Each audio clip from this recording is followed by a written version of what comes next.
தானியங்களோட இயற்கை சத்தும் சுவையும் மாறாம மாவு அரைக்க பெஸ்ட் ஆனது அல்ட்ராவின் பேட்டன்ட் கோனிக்கல் ஸ்டோன்கள் மட்டும்தான்.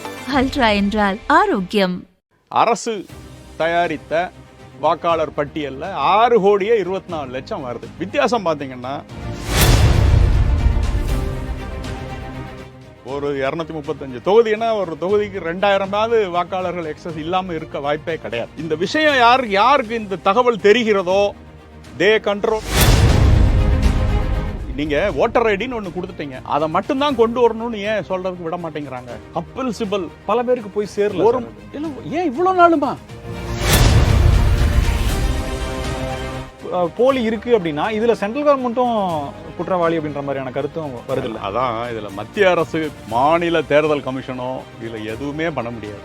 ஏன்னா இந்த பணிகளை செய்வது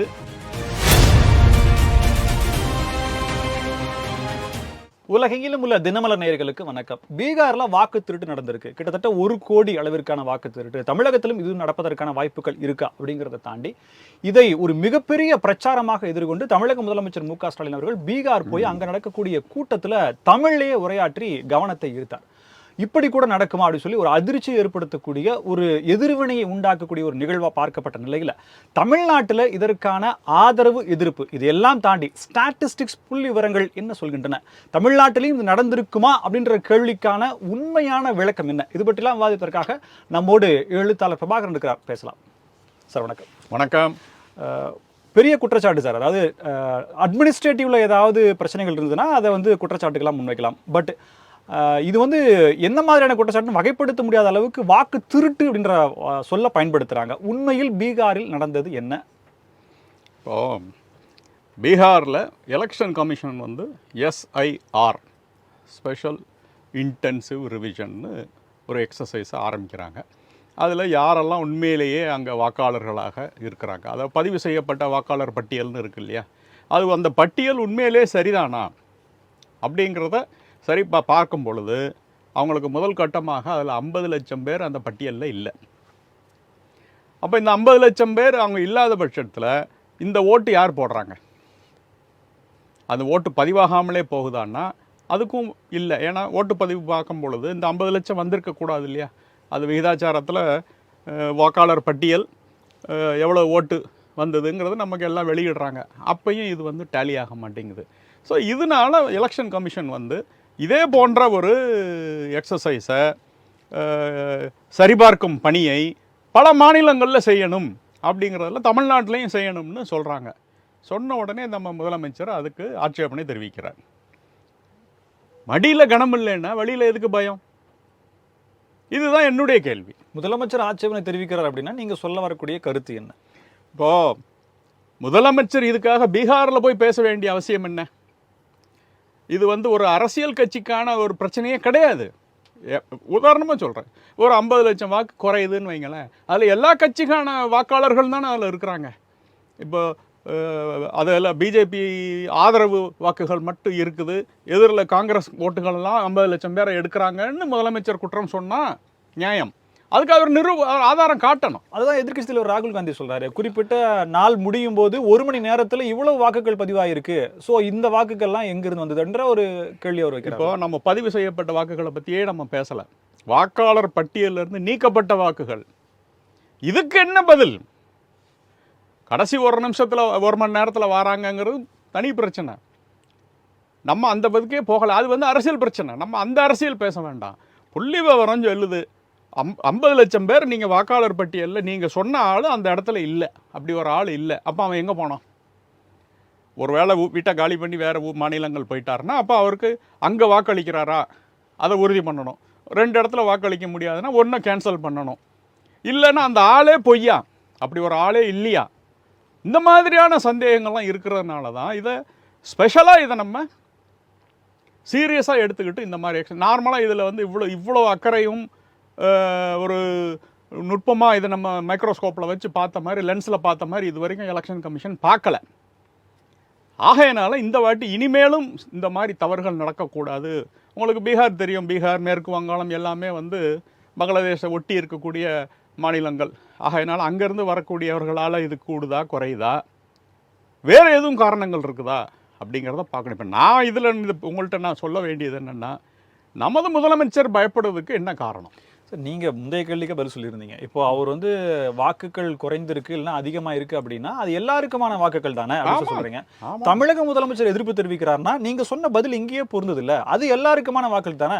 முதலமைச்சர் ஸ்டாலின் மட்டும் எதிர்ப்பு தெரிவிக்கிறார் அப்படிங்கறதுனால நீங்க அந்த இடத்துல குற்றச்சாட்டை முன்வைக்கிறதுக்கான என்ன புள்ளி இருக்கு? அதுக்கு எனக்கு ஏன் டவுட் வருதுன்னா, 2 காரணம். ஒன்று, இதுக்கு முதலமைச்சரை தவிர மற்ற தமிழக எதிர்க்கட்சி தலைவர்கள் வேற யாரும் இதை வந்து பெருசாக எடுத்துக்கிடலை. ஒன்று. சரி, நீங்கள் அதை கூட நீங்கள் சொல்லலாம். இன்றைக்கி பிரதான எதிர்க்கட்சியாக இருக்கக்கூடிய அதிமுக கூட பிஜேபி கூட கூட்டணியில் இருக்குது, ஆகையினால அவங்க எதிர்ப்பு தெரிவிக்கலைன்னு விட்டுக்கிடுவோம். நான் ஒரே ஒரு புள்ளி விவரம் சொல்கிறேன், நீங்கள் அதை பாருங்கள். அதாவது மக்கள் தொகையில் இருக்குது. இன்றைக்கி தமிழகத்தில் 100 பேர் இருக்கிறாங்கன்னு வைங்க. எத்தனை பேர் அதில் வாக்காளர்களாக இருப்பாங்க? வாக்கு போட்டவங்கள நான் சொல்லலை, வாக்காளர் பட்டியலில் எத்தனை பேர் இருப்பாங்கன்னு ஒரு புள்ளி விவரம் இருக்கு இல்லையா? இதுல சொல்றதுல இன்னொரு துணை கேள்வி வருது. 18 வயதிற்கு மேற்பட்டவர்கள் எத்தனை பேர் வாக்காளர்கள் வச்சிருக்கிறோம்? ஏன்னா எல்லாருமே போய் ரிஜிஸ்டர் பண்ணி வாக்குகள் வாங்குறது அப்படிங்கிறது 18 வயசுக்கு மேலே தானே நீங்கள் வாக்காளர் இல்லையா? அப்போது மொத்த ஜனத்தொகையில் 17 அதுக்கு கீழே உள்ள வயசில் இருக்கிறவங்க கழிச்சுட்டா மித்த எல்லாரும் வாக்காளர்கள். இது வந்து காமன் சென்ஸ் தானே, இது ஒரு பெரிய கம்பசூத்திரம் கிடையாது இல்லையா? இதை ஆல் இண்டியா ஆவரேஜ் மொத்த இந்தியாவுக்கு நீங்கள் எடுத்து பார்த்தீங்கன்னா 2019 எலெக்ஷன்லேயும் சரி, 24 பாராளுமன்ற எலெக்ஷன்லேயும் பார்த்தீங்கன்னா இந்தியா முழுக்க ஜனத்தொகை எவ்வளோ இருக்கோ அதில் 67% தான் வாக்காளர்களாக இருக்கிறாங்க. 3ல் 1 பங்கு தான் வாக்காளர்கள். நீங்கள் வந்து லாஸ்ட் சென்சஸ் வச்சு சொல்கிறீங்க. சென்சஸே நான் சொல்லலை, வாக்காளர் பட்டியல். நான் சென்சஸ்க்கு போகிறேன். ஓகே, வாக்காளர் பட்டியல் அன்னைக்கு எஸ்டிமேட்டட் பாப்புலேஷன். பாராளுமன்றம் 2019 ஒரு எலெக்ஷன் நடந்தது, 24 இப்போ சமீப வாக்காளர் பட்டியலில் 17 வயதிற்கு கீழ் உள்ளவர்கள் லிஸ்ட் வராது இல்லைங்க. அதைத்தான் நான் சொல்கிறேன். அதை நீங்கள் எடுத்துட்டு மக்கள் தொகையில் எத்தனை பேர் வாக்காளர்கள் அப்படிங்கிற சதவீதத்தை பார்க்கும் பொழுது 67% தான் வாக்களிக்க தகுதி உள்ளவர்கள், அந்த வயதை அடைந்தவர்கள். இப்போ நான் சொல்கிறது புரியுது இல்லையா? அப்போது 33% 33% ஜனத்தொகை 17 வயதுக்கு உட்பட்டவர்கள். இது விளங்குதில்லை. இதே இது நீங்கள் மாநில வாரியாக பார்த்தீங்கன்னா குஜராத்தில் அப்படி தான் இருக்குது, 67 தான் இருக்குது. மத்திய பிரதேசத்தில் 66 இருக்குது. உத்தரப்பிரதேசத்தில் 68 இருக்குது. ஓகே, ஒரு 5% ஃப்ளெக்சிபிலிட்டி வச்சுக்கோங்க. இங்கெல்லாம் 1% தான் இருக்குது. 5% கூட வச்சுக்கோங்க சார். தமிழகத்தில் மட்டும் 80%. 17 வயதிற்கு, அதாவது 18 வயதிற்கு மேற்பட்ட 18 வயதிற்கு மேற்பட்டவர்கள் 80%. ஆல் இண்டியா வந்து 67 தான். மற்ற மாநிலங்கள் 67லேருந்து 70க்குள்ள இருக்கு. தமிழகத்திலையும் கேரளாவில் மட்டும் 80% மக்களுக்கு வாக்களிக்கும் உரிமை தகுதி இருக்குது அப்படின்னு வாக்காளர் பட்டியல் தயாரிக்கப்பட்டிருக்குது. சார், இந்த இடத்துல இன்னொரு கேள்வி வருது இல்லை சார்? குடும்ப கட்டுப்பாடு வந்து நம்ம ஒரு ஸ்ட்ரிக்டாக ஃபாலோ பண்ணியிருக்கோம். ஸோ குழந்தைகளுடைய எண்ணிக்கை அப்படிங்கிறது ஒரு கன்சர்னாக இருக்குது அப்படின்ற வாதம் இந்த இடத்துல சரியானதாக தோணுது இல்லை? கேட்கறதுக்கு சரியானதாக தோணும். எண்ணிக்கையில் நீங்கள் சொல்கிறது சரி. அங்கே வந்து ஒருத்தர் வந்து 3 குழந்தைய பெற்றுக்கிறார், 4 குழந்தைய பெற்றுக்கிறாருன்னா இங்கே வந்து 2ன்னு சொல்கிறபோது எண்ணிக்கையில் சரி. அது எல்லா வயதுக்குள்ளான ஜனத்தொகையிலையும் தானே அது வருது. அப்போ நம்ம பர்சன்டேஜ்னு பார்க்கும் பொழுது எல்லா இடத்துலையும் ஒன்றா தான் இருக்கும். அப்சல்யூட் நம்பரை பற்றி நீங்கள் ஆவரேஜ் சொல்கிறீங்க சார். தமிழ்நாடுன்ற பார்க்கும்போது இந்த எல்லாருக்கும் அப்படி தான் டிஃபரன்ஸ் வந்து ரிஃப்ளெக்ட் ஆகும்ல. நீங்கள் சொல்கிற ஆவரேஜ் அதில் ஒரு உதாரணம் சொல்கிறேன். இப்போ குஜராத்தில் இன்னைக்கு ஒரு புதுசாக கல்யாணமானவர்கள் ஒரு இளைஞனும் ஒரு தம்பதியர் எடுத்துக்கிடுங்களேன்.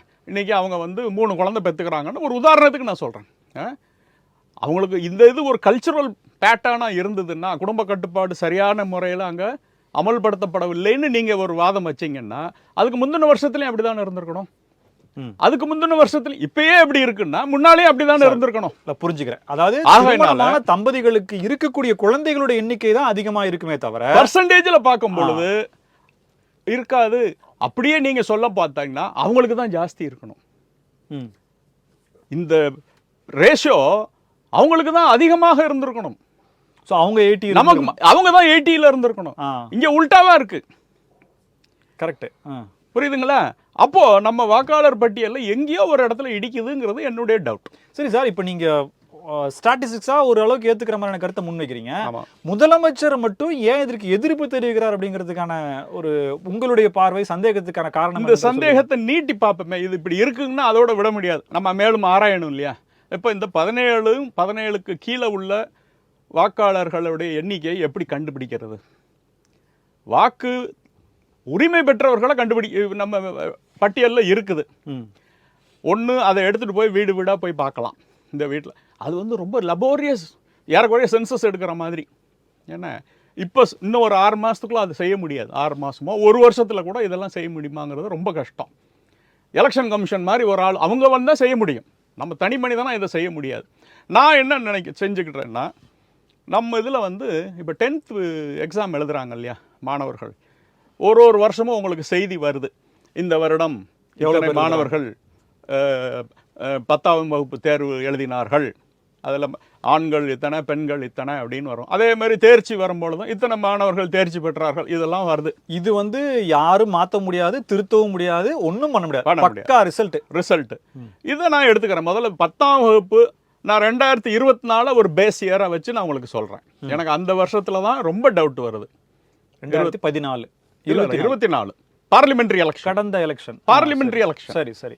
நான் 2024 பார்லிமெண்ட்ரி எலெக்ஷனை ஒரு அடிக்கோளாக வச்சுக்கிட்டு இந்த 17 வயசுக்குள்ள கீழே இருக்கிற எப்படின்னு நான் ஆராய்ச்சி பண்ண முற்படும் பொழுது 10ஆம் வகுப்பு தேர்வு எழுதியவர்கள், பாஸ் பண்ணவங்களை பற்றி நான் சொல்லலை, எழுதியவர்கள்னா எல்லா பேப்பர்லையும் போட்டிருக்குது 8,94,000 சில்லற. சார் 9 லட்சம் ரவுண்டா நெருக்குது. நான் ரவுண்டில் இல்லை, அப்படியே வச்சுக்கிட்டோம். நம்ம பேசுறதுக்கு 9 லட்சம்னு சொல்லிக்கிடுவோம். 10ஆம் வகுப்பு எழுதுறவனுக்கு 15 வயசு ஆவரேஜ் தானே. நம்ம 14 வயசுல இன்னைக்கு 9ஆம் வகுப்புல இருப்பாங்க இல்லையா, அவங்க எத்தனை பேர் இருப்பாங்க? இது 9 லட்சம் சொல்றீங்க. இதை வச்சு அந்த கணக்கு எப்படி சார் எடுக்க முடியும்? 1% கூட இருக்கும். பாப்புலேஷன் வளர்ந்துக்கிட்டே போகுது இல்லையா. இப்போ இதுக்கு நம்ம முற்பட்ட இதே இது ஒரு 4-5 வருஷம் நீங்க பார்த்துக்கிட்டே வாங்க. இந்த வருஷம் இத்தனை பேர் 10ஆம் வகுப்பு தேர்வு எழுதினார்கள், அடுத்த வருஷம் பார்க்கும்பொழுது கொஞ்சம் கூடுது. ஏன்னா ஜனத்தொகை கொஞ்சம் கொஞ்சமாக கூடுது இல்லையா. இதுக்கு நான் இன்னொரு உதாரணமும் உங்களுக்கு தரேன். 2019 வாக்காளர் பட்டியல், 2024 வாக்காளர் பட்டியல், ரெண்டுக்கும் வித்தியாசம் இருக்குது. 27 லட்சம் வாக்காளர்கள் புதிதாக வந்திருக்கிறாங்க. எவ்வளவு இடைவெளியில்? 5 வருஷத்தில். அப்படின்னா இது ஏறக்குறைய இந்த 27 லட்சங்கிறது 5,30,000 வருங்களா? 5.5 லட்சம் வரும். இல்லை வருஷத்துக்கு நீங்கள் ஜனத்தொகையில் ரேஷியோ எடுத்து பார்த்தீங்கன்னா 1% வருது. தமிழ்நாட்டோடைய வருஷத்தொகையில் 1% இன்க்ரீஸ் ஆகுது அப்படின்னு நம்ம இப்படிதான் இந்த டேட்டா வச்சு எடுக்கிறோம். நம்ம சொல்லலை, இந்த டேட்டா வச்சு எடுக்கிறோம். ஏன்னா அப்படின்னா இன்னைக்கு 10ஆம் வகுப்பு எழுதினவர்கள் 9 லட்சம் பேருன்னா அடுத்த 9ஆம் வகுப்புல படிச்சுக்கிட்டு இருக்கிறது 1% கூட இருப்பாங்க. 8ஆம் வகுப்புல அதை விட 1% கூட இருப்பாங்க இல்லையா. இப்படியே நீங்க வந்து 1 வயசு வரைக்கும் விடுங்க, 0க்கும் போங்க. 0ன்னா பிறந்து 1 வயசு நிறைவடையாத குழந்தைகள் எடுத்துக்கோங்க.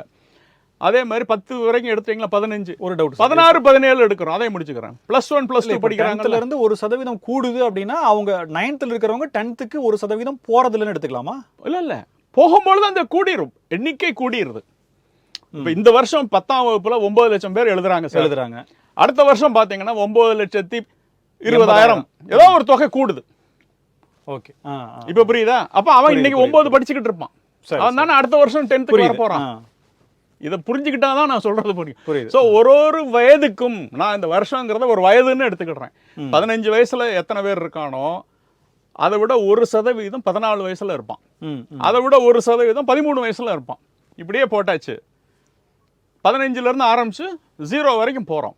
0 ஏன்னு சொல்லிட்டேன். பிறந்த குழந்தைகள், 1 வயது நிறைவடையாத குழந்தைகள், அவங்களையும் கணக்கில் எடுக்கணும்ல, ஜனத்தொகை கணக்கில் எடுத்துட்டோம். +1 +2 படிக்கிறாங்கல்ல, +1க்கு 10th இருக்கிறத விட 1% குறைச்சலா இருக்கும். புரியுதா? பின்னாடி கீழே போக தான் கூடுது. அப்போ முந்தினது கம்மியா இருந்திருக்கணும். +2ல இன்னும் 1% கம்மியா இருந்திருக்கணும். ஸோ இதெல்லாம் நீங்க கூட்டி பார்த்தீங்கன்னா இந்த 8,94,000 நான் சொன்னேன். இது வந்து மெட்ரிகுலேஷன் மட்டும்தான், ஸ்டேட் போர்டு மட்டும்தான். இது போக சிபிஎஸ்சி இருக்கு, ஐசிஎஸ்சி இருக்கு. அதுல எத்தனை பேர் கலந்துக்கிறாங்கன்னு பார்த்தீங்கன்னா இதுல 8,94,000 பேர், அதுல 3,42,000 பேர் ஸ்டேட் போர்டு இல்லாத மற்ற போர்டு. இது ரெண்டையும் கூட்டினீங்கன்னா ஏறக்குறைய 12 லட்சத்தி சில்லற. இது வந்து 10ஆம் வகுப்பு 15 வயது உடைய மாணவர்கள். இதெல்லாம் நீங்க மொத்தமா கூட்டி பார்த்தீங்கன்னா இந்த டேட்டா போடுவோம், 2,35,00,000 வருது. கரெக்டுங்களா? இவங்க வந்து மாணவருடைய எண்ணிக்கை தான். அதே இதில் சிலவன் படிப்பை நிப்பாட்டியிருப்பான்ல, 8ல் நிப்பாட்டுறான், 10ல் நிப்பாட்டுறான். அப்போ அதையும் கண்டுபிடிக்கணுமா இல்லையா நம்ம? அதுக்கு என்ன வழின்னா, நம்ம தமிழகத்தில் லிட்ரஸி ரேஷியோ, கல்வி அறிவு பெற்றவர்களுடைய விகிதாச்சாரம், நமக்கு இதில் பப்ளிஷ்டு டேட்டா வந்து 2011 வரைக்கும் இருக்குது. அதுக்கப்புறம் இல்லை. 2011 80.6ன்னு இருக்குது. நான் அதை பேச்சுக்கு அப்படியே எடுத்துக்கிடுவோம். நம்ம அதை கூட குறையா பின்னால் யாருனாலும் இதை மாற்றி பார்த்துக்கிடலாம். இன்றைக்கி இருக்கிற டேட்டாவை பேச்சுக்கு எடுத்துக்கிடுவோம். ஸோ இந்த 2,35,00,000 மாணவர்கள் இருக்கிறாங்கன்னா, அந்த நேரத்தில் பாதியில் படிப்பை நிப்பாட்டினவர்கள் அவங்க வந்து ஒரு 20% இருக்கிறாங்கன்னு அர்த்தம். 80.6 தானே படிக்கிறான். அப்போ 20% படிக்காமல் இருக்கிறான். 19.4 படிக்காமல் இருக்கிறான். ஆனால் அவனுக்கும் வயசு இதே வயசு. ஓட்டு போடலாம்ல, படிக்கலைன்னா ஓட்டு போடலாம் இல்லையா? அப்போ அவங்களையும் கணக்கில் எடுத்துக்கிட்டா இந்த 2,35,00,000ங்கிறது 2,85,00,000 மாறுது. இவங்க தான் 17 வயசுக்கு கீழே இருப்பவர்கள். முடிஞ்சு போச்சா? நம்மளுடைய 2024 தமிழ்நாடு அரசு வெளியிட்ட புள்ளி விவரம் படி எஸ்டிமேட்டட் பாப்புலேஷன் 7,77,00,000 அப்படின்னு போட்டிருக்காங்க. இதை கழிச்சிட்டிங்கன்னா உங்களுக்கு என்ன கிடைக்கும்? எவ்வளோ வாக்காளர்கள்னு வந்துருமா இல்லையா? இப்போது நம்மளுடைய கணக்குப்படி வாக்காளர் எண்ணிக்கை எவ்வளோ வந்தது? 4,85,00,000 வருது. அரசு தயாரித்த வாக்காளர் பட்டியலில் 6,24,00,000 வருது. வித்தியாசம் பார்த்தீங்கன்னா 1,35,00,000 அதிகமாக இருக்குது. நான் இப்போ என்ன சொல்கிறேன், இப்போ நான் சொன்ன புள்ளி விவரங்களில் இந்த லிட்ரஸி ரேஷியோ நான் தப்பாக சொல்லியிருக்கலாம். 10th இது மாணவர்கள் பாப்புலேஷன் க்ரோத் எல்லாத்துலேயும் நான் எதெல்லாமோ சின்ன சின்ன தவறுகள் பண்ணியிருக்கலாம். அத்தனையும் விட்டுருங்க சார். இந்த 1,35,00,000 பாதியாவது இருக்காதா சார்? இப்போ புலம்பெயர்ந்தவர்கள்னு இந்த அவங்களுக்கெல்லாம் வாக்கு எங்கே போடுறாங்க? இப்போ மாற்றிருக்கலாம்ல சார்? இப்போ பீகார்லேருந்து இங்கே நம்ம கணக்கில் எடுக்கல இல்லை. நம்ம மாணவர்கள் அவங்க இன்க்ரீஸ் ஆயிருக்குல்ல, ஒருவேளை அவங்க சேர்த்துருந்தா அது இன்க்ரீஸ் ஆயிருக்கும்ல. அதுக்காக 1,35,00,000 பீகார்ல இருந்து அங்கேருந்து வந்தவனே மொத்தமே 30 லட்சம் 35 லட்சம் தான் நம்ம பேசுகிறோம். என்ன நம்ம பேசுகிற இப்போ நம்மளுடைய புள்ளி விவரம் என்ன சொல்லுது? 1 கோடிக்கு மேலே சொல்லுது. 1,35,00,000 பெரிய விஷயம். நீங்கள் ஒரு தொகுதிக்கு எத்தனைன்னு போட்டு பாருங்க. 40 தொகுதி இருக்கு பார்லிமெண்ட்ரி தொகுதியில். ஒரு தொகுதிக்கு 3 லட்சம் ஓட்டு இடிக்குது, கணக்கில் இடிக்குது. நான் வந்து இது வந்து உடனே ஃப்ராட் நடந்துச்சு அப்படின்னு நான் சொல்லலை. சந்தேகத்துக்கு இடம் இருக்குது. அப்போ இதை சரி செய்ய வேண்டிய பொறுப்பு யாருக்கு இருக்குது? அப்போது சந்தேகத்துக்கு இடம் இருக்கும் பொழுது அது சரி செய்யும் பொறுப்பில் இருக்கக்கூடியவர்கள் இன்றைய முதலமைச்சரும் அமைச்சரவை சகாக்களும் தான். அவங்க தான் அதை சரி பண்ணுறோம். அதை விட்டுட்டு இனி இந்த சீர்திருத்தமே பண்ணக்கூடாதுன்னு சொல்கிறது என்ன நியாயங்கிறதா என்னுடைய கேள்வி. Okay sir. இப்போ என்னன்னா, நீங்கள் ஒரு புள்ளி விவரம் கொடுத்துறீங்க, நல்ல விவரமான புள்ளி விவரம். ஆழ்ந்து பார்த்தோம்னா சரின்னு கூட எடுத்துக்கக்கூடிய அளவுக்காக இருக்குது, நியாயம் இருப்பதற்கான காரணங்கள் தோணுது. இப்போ இது எடுக்கக்கூடாதுன்னு சொல்கிறதுனால இதனுடைய முழு பலனும் இந்த 1 கோடி சில்லற வாக்காளர்களும் திமுகவுக்கு தான் வாக்களிக்கிறாங்க அப்படின்னு நினச்சிக்கிட்டோ, அல்லது இவங்க எல்லாம் திமுக வாக்காளர்கள்னு நினச்சிக்கிட்டோ முதலமைச்சர் மு க ஸ்டாலின் செயல்படுறாருன்ற குற்றச்சாட்டை எப்படி சார் அது வச்சிட முடியாதுல்ல? அதுக்கு சந்தர்ப்பவாத சூழ்நிலை என்னமோ ஒன்று சொல்லுவாங்களே, சர்க்கம்ஸ்டான்ஷியல் எவிடன்சஸ்ன்னு, அது மாதிரி ஒரு சில நிகழ்ச்சிகள் நடந்திருக்கு. முதலமைச்சர் இந்த திமுக அரசு பதவியேற்ற உடன் இந்த election commission, Tamil Nadu election commission இருக்கு இல்லையா, அதில் சில மாறுதல்களை நடத்துகிறாங்க. பொதுவாக அவங்களுக்கு தெரியும், இந்த எலெக்ஷன் கமிஷன் வந்து ஆள்கள் எண்ணிக்கை ரொம்ப கம்மி அவங்களுக்கு. இப்போ ஒரு இன்னைக்கு ஜனத்தொகை மாதிரி போய் எடுங்கன்னா அவங்கள்ட்ட ஆள் கிடையாது. வீடு வீடாக போய் வாக்காளர் பட்டியலை சரி பண்ணுங்கன்னா அவங்கள்ட்ட ஆள் கிடையாது. ஒரு இன்றைக்கி சென்னையில் எலெக்ஷன் கமிஷன் ஆஃபீஸ்க்கு நீங்கள் போனீங்கன்னா அதிகபட்சம் போனால் ஒரு 25-30 பேர் இருப்பாங்க. நிர்வாக வேலைகள் பார்க்குறதுக்கே அவங்களுக்கு சரியாக இருக்கும். ஒரு டிஸ்ட்ரிக்ட்லேயும் எலெக்ஷன் கமிஷன் சார்பாக 2 பேர் இருப்பாங்க. இவங்களுடைய வேலை என்னன்னா, இந்த பிறப்பு இறப்பு அந்த சான்றிதழ்கள் வருது இல்லையா, அதை வந்து ஓட்டர் லிஸ்ட்டில் அப்டேட் பண்ணணும். இதுதான் அவங்க வேலை. இதை மாதத்துக்கு ஒருக்க அப்டேட் பண்ணுவாங்க. 3 மாதத்துக்கு ஒருக்க எல்லா கட்சிகளுக்கும் போய் கேட்டால் கொடுப்பாங்க. இதை தவிர திடீர்னு அவங்களால இப்போ நம்ம 7 கோடி 8 கோடி வாக்காளர்கள்னு சொன்னோம்னா அவங்களால அதை சரி பண்ணுறதுக்கு ஆள் இல்லை. ஸோ இதை கான்ட்ராக்ட் விடுறாங்க இந்த பணிகளை செய்வதற்கு. இந்த நம்மெல்லாம் பேப்பரில் படிக்கிறோம் இல்லையா, வாக்காளர் பட்டியல் திருத்தப்படுகிறது, உங்கள் ஓட்டு இல்லைன்னா நீங்கள் போய் உடனே அதுக்கு பதிவு செஞ்சு கொள்ளுங்கள் அப்படிலாம் சொல்கிறாங்கல்ல, இந்த பணிகளை எலெக்ஷன் கமிஷன் ஸ்டாஃபில் செய்கிறதுக்கு இல்லை. இதை கான்ட்ராக்டாக விடுறாங்க. முதல்ல என்ன பண்ணாங்கன்னா அந்த பணியாளர்களை நேரடியாக ஒரு ஒப்பந்தத்துக்கு எடுத்துக்கிடுவாங்க. அவனை கவர்மெண்ட்டில் கன்ஃபார்ம் பண்ணாமல் ஒரு கான்ட்ராக்டில் டெம்பரரி ஸ்டாஃபாக வச்சுருப்பாங்க. இந்த அரசு வந்ததுக்கப்புறம் சோமேஸ்வர் என்டர்பிரைசஸ்னு ஒரு நிறுவனத்துக்கு இதை அப்படியே கான்ட்ராக்டாக கொடுக்குறாங்க. இந்த சோமேஸ்வர் என்டர்பிரைசஸ் ஸ்டேட் கவர்மெண்ட்டுக்கான அத்தாரிட்டி அது இருக்கா சார்? இருக்கு. அவங்க தான் இந்த எலெக்ஷன் கமிஷன் தான் கொடுக்குது. State election commission. யார் அந்த சோமேஸ்வர் என்டர்பிரைசஸ்னு பார்த்தீங்கன்னா அந்த நிறுவனர், அதில் உள்ள டைரக்டர் செங்கை செல்வத்துடைய நெருங்கிய நண்பர், நெருங்கிய உறவினர். அப்படின்னு சந்தேகம் வருமா வராதா? செங்கை செல்வம் யாருன்றது நமக்கு தெரியும். திமுகவில் ஒரு மிகப்பெரிய தலைவர். திமுகவில் எலெக்ஷன்ல எல்லாம் நின்றுருக்கிறாரு, எல்லாம் பண்ணுறாரு. இப்படி ஒரு கட்சி சார்பாக இருக்கிறவங்களே அந்த வாக்காளர் பட்டியலை திருத்தும் பணியிலையும் இருந்தார்கள் என்றால், அப்போ அரசு இன்னும் என்ன சொல்லுது? ஏற்கனவே பணியில் இருந்தாங்க பாருங்க, அவங்களெல்லாம் நீ அதில் போய் சேருங்குது. இவங்கெல்லாம் நாங்கள் இத்தனை காலம் இங்கே இருக்கமே, எதுக்கு இந்த நிறுவனத்தில் போய் சேரணும்னா, நீ சேர்ந்தா தான் உனக்கு வேலை. தூய்மை பணியாளர்கள் ராம்கேல சேரணும்னு சொல்கிற மாதிரி. அதே தான் இது எவ்வளோ பெரிய விஷயம். அதாவது நீங்கள் நல்லா நீங்கள் நேர்கள் நல்லா தெரிஞ்சுக்கிடணும். ஒரு கவர்மெண்ட் ஆஃபீஸில் காஃபி கொண்டு வந்து கொடுக்குற பியூன் வந்து நிரந்தர பணியாளர். ஆனால் 5 வருடத்துக்கு ஒருக்க உங்களை யார் ஆட்சி செய்ய போகிறா அப்படிங்கிறத நிர்ணயம் பண்ணக்கூடிய வேலையை செய்யக்கூடிய ஒரு இடைக்கால பணியாளர். இது எவ்வளவு அதுக்கு செக் அண்ட் பேலன்ஸு சரியாகவும் இல்லை. நான் இருக்கணும் இருக்கக்கூடாதுங்கிறத சொல்ல வரல. எவ்வளோ முக்கியமான ஒரு பணியை எவ்வளோ அலட்சியமாக இங்கே நடக்கிறது அப்படிங்கிறத நான் சுட்டி காட்டுறேன். இப்படி இதெல்லாம் சேர்த்து ஒட்டுமொத்தமாக பார்க்கும் பொழுது வாக்காளர்கள் எக்ஸஸ் வாக்காளர்கள் இருக்கிறதும் சரி, இந்த புதிதாக இந்த நிறுவனத்தை உள்ளே கொண்டு வந்ததாகவும் சரி, சந்தேகம் வருமா வராதா? இதெல்லாம் சேர்த்து பார்க்கும் பொழுது தான் முதலமைச்சர் ஏன் இதுக்கு ரொம்ப வேகப்படுறார், எதிர்க்கிறார். வந்ததுன்னா தன்னுடைய குட்டு வெளிப்பட்டு விடுமோன்னு கூட அவர் பயப்படலாம் அப்படிங்கிறது என்னுடைய ஒரு கருத்து. இப்போ எங்களை மாதிரி ஆளுங்களுக்கு இப்போ நாங்கள் ஒரு கருத்தை வைக்கிறோம், இது நீங்கள் சொன்னது தவறுன்னு எடுத்து சொல்லி காட்ட வேண்டிய பொறுப்பு அவருக்கு இருக்குது. எல்லாமே நல்லா தான் இருக்குன்னு சொல்ல முடியாது அவர். ஒருவேளை நீங்கள் சொல்வது போல ஏதேனும் நடந்துருது அப்படின்னா, சென்ட்ரல் எலெக்ஷன் கமிஷனுக்கான அந்த தரவுகள் இல்லை வேற ஏதாவது பார்க்கும்போது நிச்சயமாக அது தெரிஞ்சிருக்கிறதுன வாய்ப்புகள் இருக்கு. அதனால தான் அவங்க எஸ்ஐஆர் கொண்டு வரணுங்கிறாங்க. எப்படியோ அவங்களுக்கு தெரிஞ்சிருக்கிறதுனால தான் கொண்டு வரதுன்னு சொல்கிறாங்க. But Tamil Nadu government election commission மேலேயே குற்றச்சாட்டு கழிக்கிறாங்க சார். துணை போகுது. எதிர்க்கட்சி தலைவர் ராகுல் காந்தி அப்படியே சொல்றாரு. ஆமா, துணை செய்வாங்க. அவங்க வசதிக்கு 50 லட்சம் பேரை சேர்த்துட்டாங்கன்னா அதை நம்ம வெளியே எடுக்கும் பொழுது குற்றச்சாட்டு வைக்கிறது இயல்பு தானே. இதுல புதுசா என்ன இருக்குன்னு கேட்குறேன். ஆச்சரியப்படுறதுக்கு என்ன இருக்குன்னு நான் கேட்குறேன்.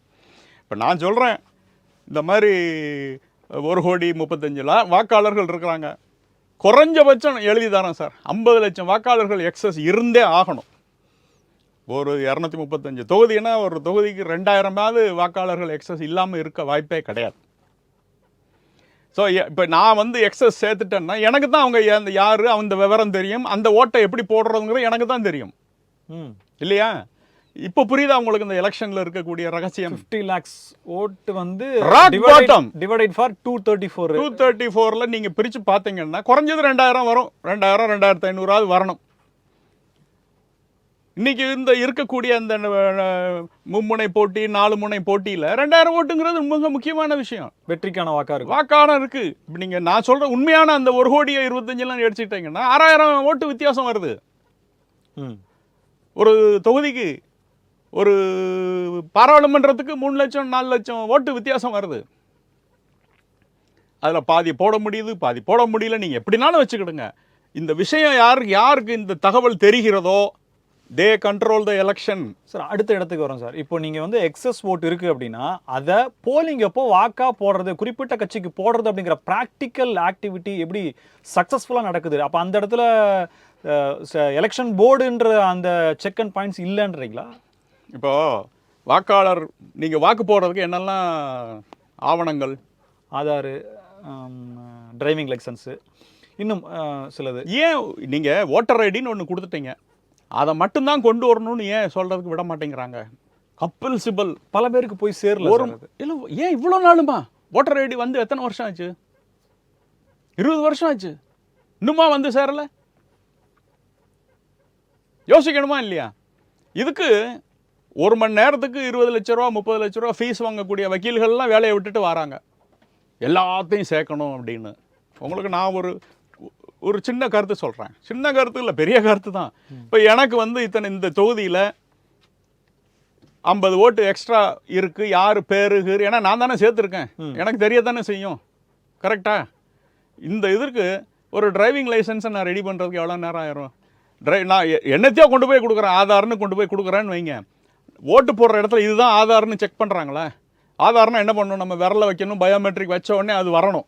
உள்ளபடியே உங்களுடைய கருத்தை எடுத்துக்கிட்டா கூட ஓட்டர் ஐடி வாங்குறதுக்காக அல்லனா ஓட்டு செலுத்துவதற்காக கொடுக்கப்படக்கூடிய ப்ரூஃப்ஸ் இதில் எல்லாத்தையுமே போலி இருக்குது அப்படின்னா இதில் சென்ட்ரல் கவர்மெண்ட்டும் குற்றவாளி அப்படின்ற மாதிரியான கருத்தும் வருதில்லை. அதான் இதில் மத்திய அரசோ மாநில தேர்தல் கமிஷனோ இதில் எதுவுமே பண்ண முடியாது.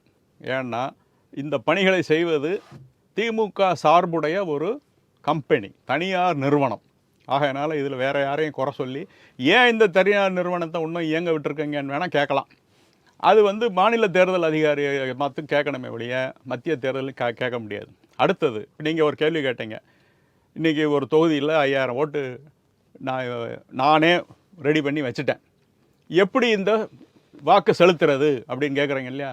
நான் எக்ஸஸ் ஓட்டு நான் யார் பேரில் வச்சுருக்கிறேன், அவருக்குடைய என்ன வயசு போட்டிருக்கிறேன், அவருக்கு என்ன மாதிரியான அட்ரஸ் போட்டிருக்கிறேங்கிறது எனக்கு மட்டும்தான் தெரியும். இதை வச்சுக்கிட்டு ஒரு ஆதார் நானே பிரிண்ட் பண்ணிக்கிடுறேன், டிரைவிங் லைசன்ஸ் பிரிண்ட் பண்ணுவோம். இதை வச்சுக்கிட்டு நம்ம என்ன காராக ஓட்ட போகிறோம்?